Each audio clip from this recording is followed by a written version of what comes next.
আসসালামু আলাইকুম সুপ্রিয় দর্শক, আশা করি আপনারা সবাই অনেক ভালো আছেন, সুস্থ আছেন। দোয়া কবুলের গল্পে আপনাদের সবাইকে স্বাগতম। আশা করি ভিডিওটা প্রথম থেকে শেষ পর্যন্ত ভালো লাগবে। আজকে আপনাদের সামনে এক বোনের দোয়া কবুলের গল্প তুলে ধরব।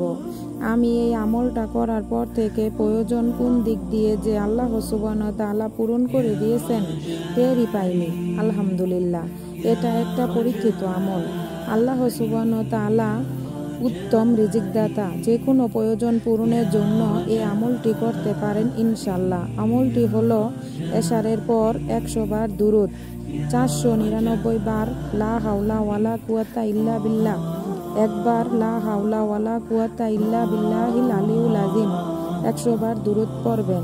তারপর মোনাজাতে আল্লাহ সুবহানাহু ওয়া তাআলার কাছে যা চাওয়ার তা চাইবেন। ইনশাল্লাহ আল্লাহ তাআলা এই দোয়ার উসিলায় আমাদের মনের চাওয়া পাওয়াগুলো পূরণ করে দেবেন।